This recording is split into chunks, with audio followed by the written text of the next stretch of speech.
Hello, everybody. This is Scott Palmer. I'm the Executive Officer of the Builders and Remodelers Association of Greater Boston, welcoming you to our Wednesday webinar. Today, we're featuring Beyond Aging in Place and how to position universal design to the 55 plus buyers and senior living consumers. Our presenter today is Jane Marie O'Connor. She's our chair of our 55 plus Housing Industry Council, and she's been a great asset to help us understand what's going on in the marketplace and setting up a series of seminars we're doing through the 55 plus Housing Industry Council. I will say that this event is being recorded. We'll upload it to YouTube and put it on our website, and we will provide follow-on emails with the slide deck to those who are on the call. That being said, we also, if you'd like to ask a question via chat, you can write that into the chat window and we'll see that. And after the presentation, we will open the phone lines up for questions. Currently, we do have all the phones on mute. So I'm pleased to present Jane O'Connor. Thank you. Thank you, Scott, and good afternoon, everybody. I'm happy to be here with you this afternoon. A little bit about my background. I have been part of NAHB and the Builders Association of Greater Boston for many, many years, having sat on the board, but more importantly, I have been educated through NAHB's CAPS programs, taken several of their courses, and I have also been an instructor and continue to be an instructor with CAPS courses. So I have quite a background within that and am very passionate about the subject of universal design. But before we get into all of that, let us go over the definition of what universal design is. It's the next tab, this one. I wonder why that's not happening. We're having a little problem advancing the slide. Hold on for a second. Glad Scott's here with me. Next. All right, let's all get on the same page for what universal design is. And this is the definition by NAHB's Design Build Solution. Universal design is the design of products and environments to be usable by all people to the greatest extent possible without the need for adaptation or specialized design. This is the universally recognized definition of what universal design is. However, I'm going to introduce you to some terms or names to portray this to customers that are not necessarily aged. In fact, some in total denial that they need to give thought to the elements I'm going to show you today. We look at what the principles are, and there are 7 distinct principles of universal design. Principle 1, equitable use. This means it's designed and useful and marketable to people with diverse abilities. Number 2, flexibility of use means its design accommodates a wide range of individual preferences and abilities. Number 3, simple and intuitive use. Use of the design is easy to understand, regardless of the user's experience, their knowledge, their language skills, or current concentration level. The 4th principle, perceptible information. The design communicates necessary information effectively to the user regardless of ambient conditions or the user's sensory abilities. Number 5, tolerance of error. The design minimizes hazards and the adverse consequences of accidental or unintended actions. Number 6, low physical effort.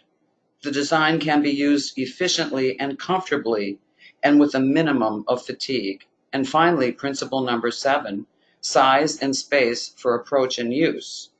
The appropriate size and space is provided for the approach, for your reach, manipulation, and use, regardless of user's body size, posture, or mobility. So now that we're on the same page with that, let's look at what our changing demographics has to say about the experience of today's buyers. While aging in place is a term we're hearing more and more, try reframing universal design with the concept that it's not just for those who are aging. Good universal design seamlessly incorporated within today's homes promotes healthy living for all ages and all abilities. But the great news is that we're living longer. Take a look at the image of the 60-somethings of yesterday in comparison with 60-somethings and beyond of today.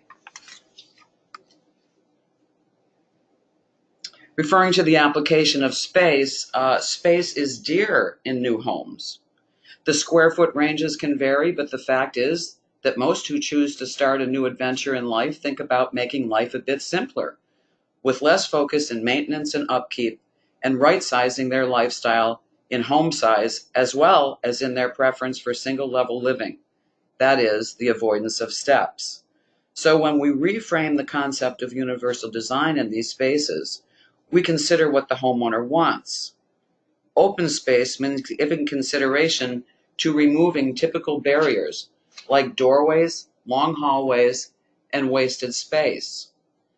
When we look at the application of space, we look at space as luxury, particularly with the 55-plus homeowners, both in single-family homes as well as apartment residence homes. They are not into design that looks cold and institutional. This is not ADA. It suits a more casual lifestyle and the dear open space that is designed within each residence. Looking at applied universal design, we look at it in these different areas primarily. In our entryways, in our driveways and garages, in kitchens, in bathrooms, in closets, and in utility rooms. Good applied design blends the features seamlessly into the design of the home. In fact, we don't even refer to it as universal design. We can refer to it in terms of easy living design, smart living. So do wider hallways, deeper roll-in closets, generous door openings, levered door handles, stair rails, and easy to access storage areas sound appealing to you? These features and elements are some of what comprises universal design. We look at comfortable and easy to control HVAC systems. We look at our controls being 48 to 54 inches off of the floor. It's all about what good ventilation is in the whole house, especially in the kitchen and the bathroom. We look at electrical systems and breaker panels installed no higher than 48 inches off the floor in accessible areas. We prefer these access areas to be on the living level of the home, not in a crawl space or in a basement, unless the intent is to use part of that basement and turn it into a lower level. No longer a basement, but a lower level living space. Outlets are no lower than 18 inches off the floor, preferably 24 inches off the floor for easier reach for those standing. And we use rocker switches, dimmers, three-way switches, monitors and sensors and security lights. We see critical lighting placed in entrances, in hallways, on stairs, in doorways, and night lights for wayfinding.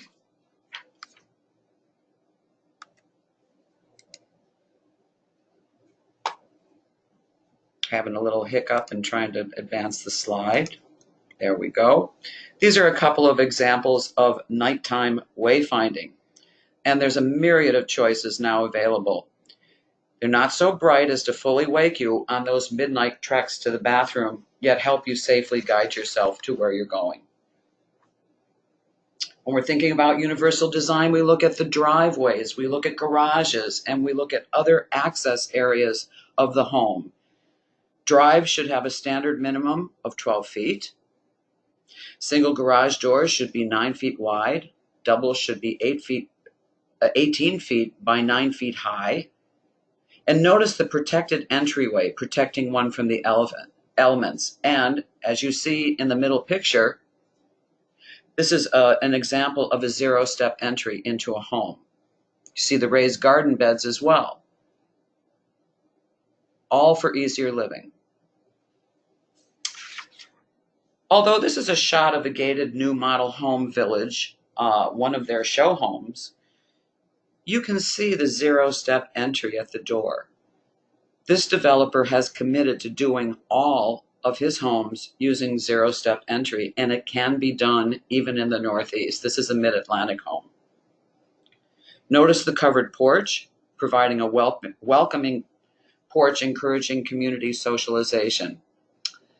There's 3 anti-aging tenets or principles that we pay attention to, both in our design of communities as well as the design of homes.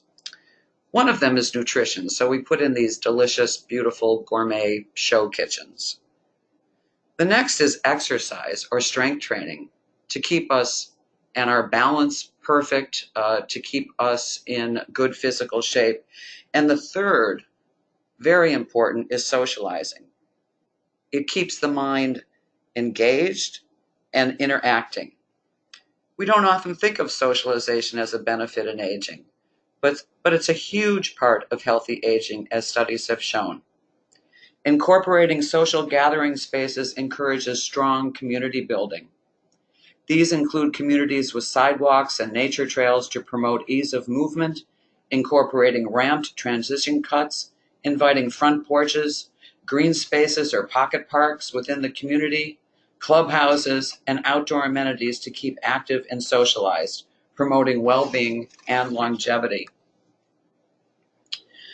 We try for the elimination of steps. This is another example of a zero-step entry. We also want ample maneuvering room. Now, this is an example of a double doorway. Certainly that is more than ample, but we want a 36-inch doorway as our access doorway. Also, suggested is an entry shelf. What does that mean? That's something out on the porch. It could be a nice outdoor piece of furniture. It could be a shelf that's attached to the wall, but it's a resting place for when you've got your package, your purse, your keys, your phone. You want to put it down before you get into the house so that you can easily access the house. We also have attention to the hardware. Looking at the picture on the lower right, using lever handles rather than knobs is much easier for easy living design. Lighting is a big concern and a focus when we're designing these homes. Certainly we're looking for non-skid surfaces on the floor, and we have incorporated also the use of lifts and elevators for easier transportation. I put the slide here in terms of entryway because you have 2 different examples here. Both are leading from a garage space, although you can also imagine this leading from a center load hallway within a stacked flat or apartment complex. The features here that I want you to recognize are straight shots or turns into your access area. If you have somebody with mobility issues, it's very difficult. The slide on, or the drawing on the right shows a lot of angles for how you enter. And so if you have mobility problems, whether a wheelchair or a walker, and this can even be a 12-year-old that broke their leg, it does not have to be somebody who's aged, is going to have a harder time with those angles. So the point of this slide is to try to minimize on the angle entry as you enter your living space. Most people enter it, if it's in a single family home, through the garage entry. All right, it's all about maneuvering space. Here's an example of a nicely designed universal kitchen. We have plenty of storage. We have plenty of preparation and cooking areas, serving and cleaning spaces. Let's point out a couple of the features within here that it's important to note. For one, the counter space minimum depth is 24 inches. Ideally, you want 24 inches of space on either side of the fridge, the cook space, or the sink area. It's easier to slide than it is to lift. And wall oven tops are 48 to 50 inches from the floor, so it eliminates bending over. I want to point out a couple of other things on this slide, and you'll see this as a theme that goes through some of the other kitchen slides that I'm sharing with you today. Notice the pot drawers. If you look to the back of that slide and see those pot drawers, those have replaced the traditional cabinetry, because cabinetry under the counter requires you to stoop over, bend over, and try to search for things that are inside that cupboard, where the pot drawers, very trendy and extremely accessible to people. Open the drawer, look down, and pull out what you want. So for organization and storage, that can't be beat. The second thing is, notice the D handles on all of the drawers and on the door openings for the cabinets. Those D handles, as opposed to round knob handles, are preferred because it's easy to get your hand underneath that D part of it and pull out the drawer without effort and without any kind of hand cramping as the person ages. Also, you see a lot of lighting, and you see under the counter lighting, which is a tremendous benefit for the aging eye.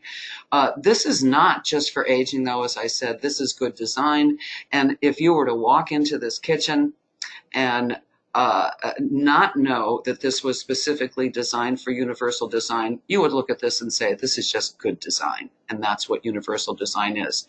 Look at the appliance also, the French doors on the refrigerator, where you have your refrigeration above and your freezer below. That's good universal design as well. Okay, here's another shot. Look at those pot drawers. Very attractive, under the counter lighting. We've got great ventilation over the cooktop.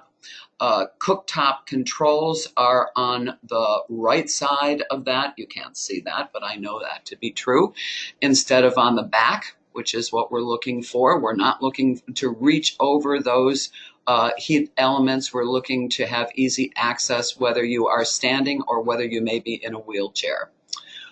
You look at the raised ovens there. Again, I gave you dimensions on that, 48 inches from the top of the oven to the floor on that one. And good counter space within this non-skid flooring. This is an example, again, refrigerator, good universal design with that, but the feature on this is that we see a double counter height here, and the furniture legs on your counter allows somebody who may be in a wheelchair easy access for workspace. This kitchen happens to have two stovetops. You see one that is embedded within that double tier island in the front there, so that, again, somebody in a wheelchair can easily prepare meals. You also have one in the back, as you see to the left of that universal design refrigerator. And those handles that you see on all of the lower cabinets are universal design. The handles on the above cabinets are not. That is an example of bad universal design. But we're also looking at single levers on our faucets. There are two faucets, two sink stations within this kitchen, and it has a single lever handle on it. And I'm going to show you some other examples of that in subsequent slides as well. And non-skid flooring. We also have great maneuvering space. We try to get 4'6". Careful not to go too large with it, but 4'6" is ample and luxurious to be able to prepare food and entertain guests in. This is an example of an under-the-counter microwave. Again, it's a drawer and it's at a lower level. We have habitually put those microwaves above the cooktop, which is a dangerous spot. Especially when you think about somebody unloading a hot dish from that. This is much more accessible.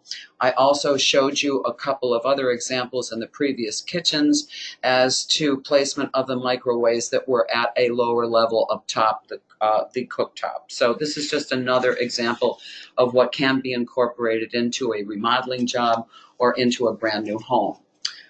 This is a really beautiful example of some universal design features, but I'm going to point out in this one as well some things that I don't like in here. I love the pot drawers and the D handles that are behind the center counter.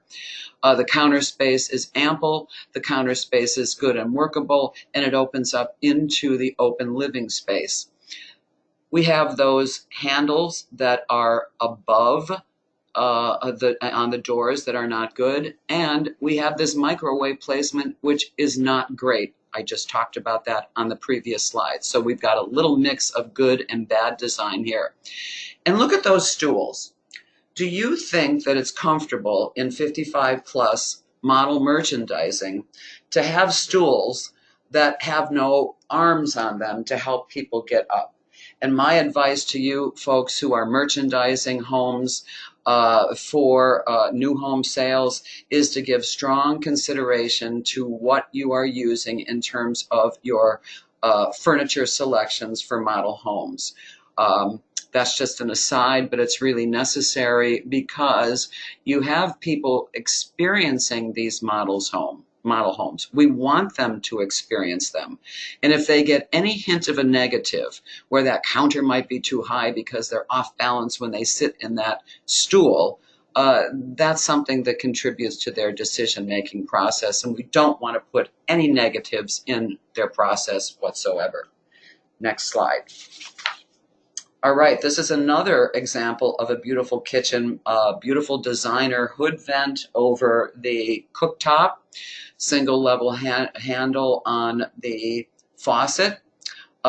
Don't like the handles on the upper cabinets. Those round knobs are not universal design knobs, but the ones below are. And this slide shows the incorporation of a separate beverage center to the far left of the slide. That beverage center is for easy access, extra storage, serves as a butler's pantry, multi-use and flexible space right adjacent to the kitchen. Again, the universal design French door refrigerator there and plenty of light. Notice the beautiful lighting underneath the cabinets. Now imagine those cabinets with no lighting. It's dark. This is an interior space. You really do need the light on that. Again, these raised stools are questionable because they do not have any sides on them to help people lift themselves out of it, again, giving a negative experience to the user. Another kitchen design opening into open space floor plan, non-skid flooring running throughout. Now, pot drawers. Couldn't get pot drawers underneath that counter because of the works that are there with the sink, but they are incorporated. I'll show you another example of this from another angle. We've got a dual counter height here for ease of preparation, ease of entertaining, lever faucets, great lighting throughout this, wonderful lighted space, and D handles on your lower cupboards and uppers. Here's another view of that, and you see in the center, underneath the stovetop, you have some pot drawers, but you also have a combination of those cupboards that I said were not especially attractive for universal design. Great lighting under the counter light here, plenty of maneuvering space, and again, I don't like the stools, but that's something I think that really needs to be considered when merchandising. Another example, same kitchen, different angle, and you see how the raised counter and the surface there of the dual height is also very attractive. To the far middle of that slide, you see a raised oven, and the countertop on top of that oven is raised, but there's a space next to it that is for landing and sliding So you do have nice landing space there. And you have a raised dishwasher, if you see that in the forefront. And we're raising those dishwashers so that I don't know whether any of you have purchased new dishwashers lately, but they're using that entire space, and it seems like we're bending all the way down to the floor. So raised dishwashers are becoming more and more popular within good, smart, easy living design. Another example of some easy living design components that can be an option or inclusive within home packages, and that is these slide out drawers. The cupboards accommodate the use very easily without a lot of bending over, and it keeps things very well organized within your space as well. Now let's move along to the bathrooms. And when we are considering bathrooms, certainly safety and maneuverability are high on the list. But what we're also seeing are high-end and luxury finishes to complement the functions that are taking place within that bathroom. You have multiple users that are going to be using that space or sharing that space. So we give special nods to what how those showers are constructed, whether we're putting tubs in, whether we're separating lavatories and water closets. We have equipment that we store in there and accessories, lots of storage. We've really given short shrift to bathrooms previously, and we're rethinking that storage, and we are rethinking how that whole space is being used. In fact, in most active lifestyle owner's suites, the ensuite does not have a bathtub any longer. What is exhibited is a luxurious walk-in shower that is curbless, and I have a couple of examples of that to show you, but I want to stay on the slide for just a second longer and tell you that low-zone quiet exhaust fans are also part of what good universal design or easy living design is. Putting them on an electronic timer, that's also an example of good universal design. Typical bathrooms built in the 1960s were 5 feet by 9 feet. Now we're more than doubling that space with what we are demanding to be put into these bathrooms. Here's a beautiful example of a wonderfully designed universal design bathroom. You'll notice, first of all, that there's no step, no curb, no depression there. There's no barrier to trip on while entering. And this is frameless glass, very luxurious, no door on this. It's not necessary. What is off to the right of your screen is the shower head. But you notice you can walk right in and adjust the temperature of the water without having it soak your head before you get it to the right temperature. You also have a nice niche there for your bath toiletries, and you have a seat for sitting and for whatever purpose you need to sit within the shower. What's nice here also is the lighting has been taken into consideration. The lighting in the shower is a fan light that is incorporated within that light fixture, so you don't have a large fan grate showing. You also have the lighting over the sinks. You see an 8-inch spread on those lever-handled faucet sets. Luxurious, not a whole lot more money, but for the over 55, there is a difference between a 6 and an 8-inch spread. When you look at the lighting that is embedded within the mirror, it is white LED light, not yellow. We have to look at what our lighting packages now contain, and we want white, bright lights, not yellow lights for a better view. And also, these lights are embedded within the mirror. There's no glare that comes from it, and it is really an attractive look when you see that mirror go floor to ceiling. It enhances the space. Good lighting is also natural lighting. So you see the transom window over the shower to bring in more light, natural light, and the window between the double sinks in all of our owner suites in 55 plus, we strive to have double sinks. And you see those nice drawers below. You've got D handles, so it's a nice design for this active lifestyle bathroom. Here's another example, a couple of examples here, where you see curbless, no step entry, no threshold between the carpet and the flooring in the bathroom.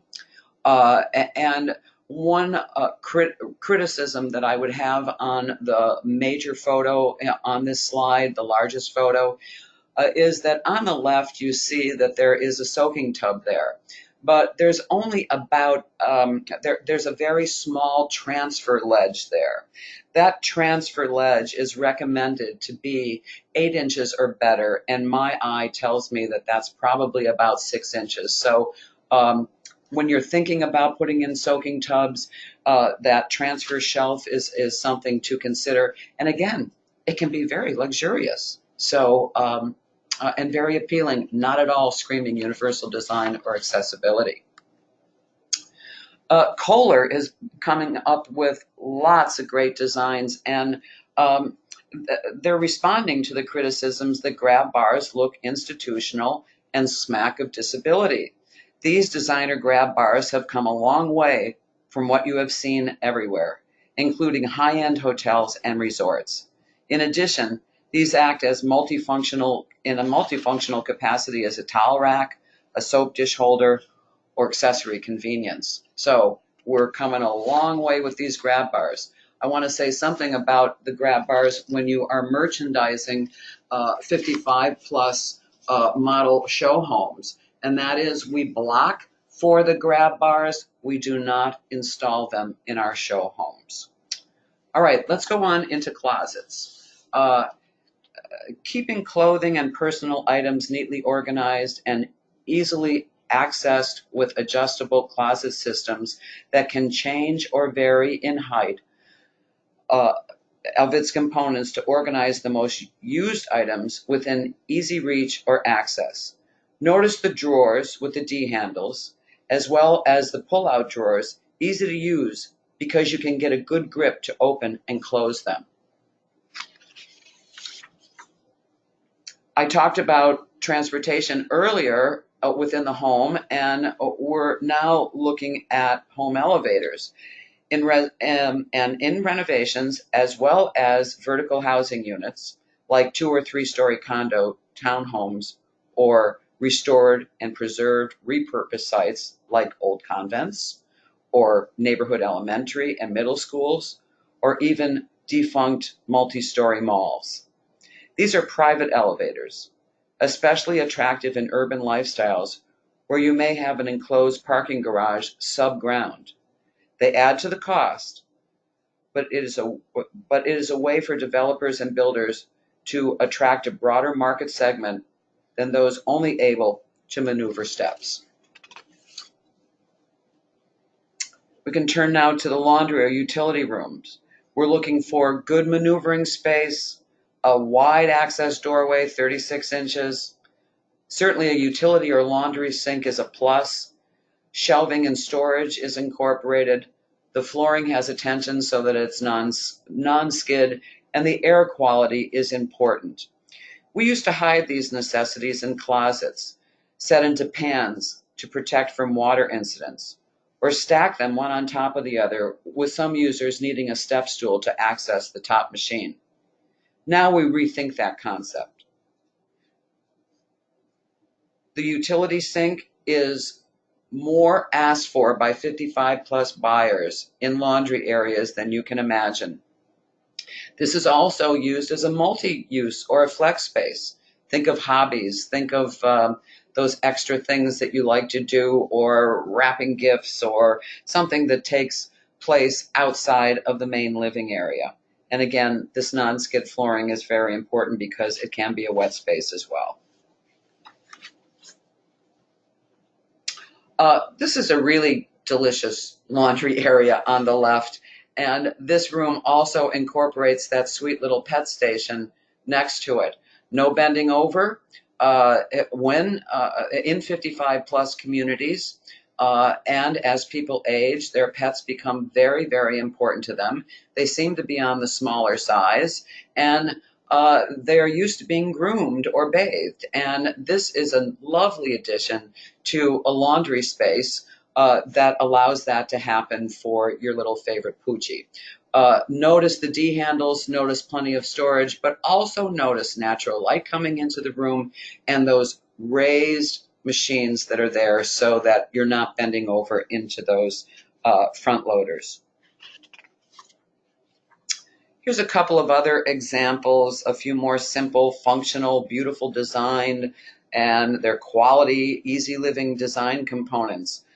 Notice the one on the lower right where it is a touch control by your wrist.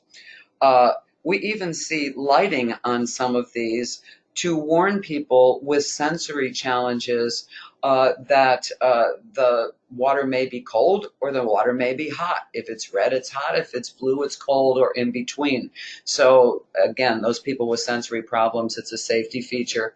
We look at the accessibility on the top two where a wheelchair can get under that, but there's still beautiful, sleek, modern designs. And on the lower left, we look at a simple drawer dishwasher for those light loads, not a heavy load, and the drawer being key there for easy loading.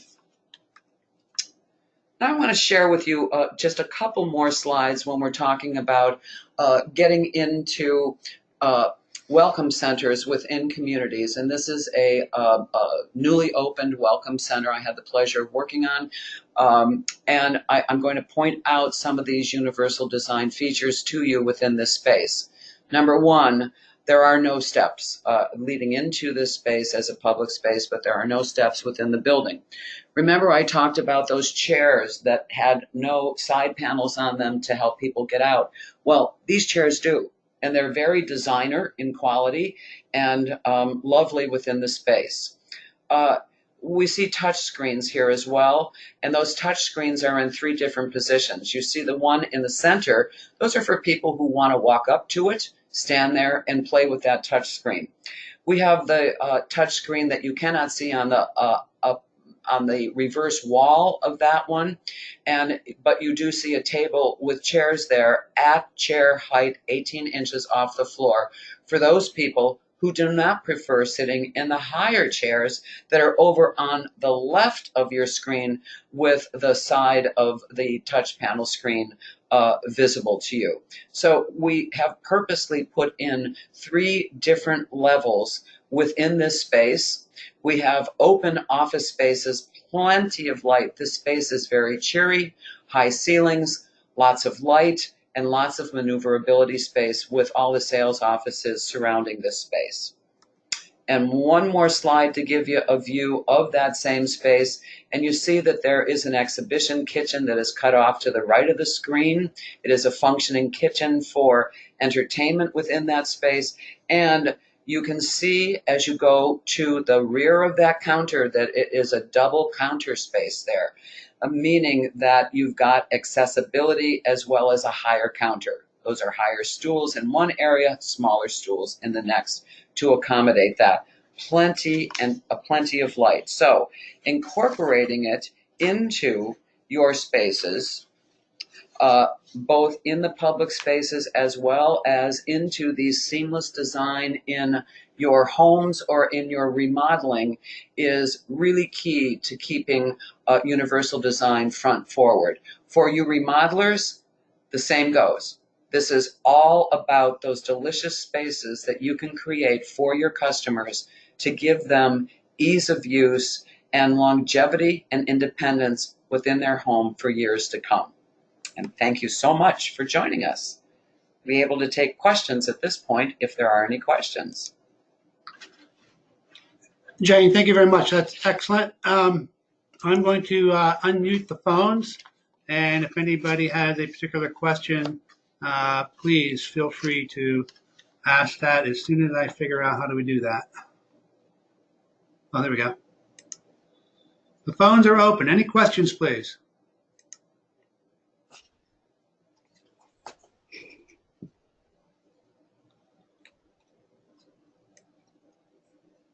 Your opportunity to pick my brain. Mr. Go ahead. Mr. Sama, did you have a particular question?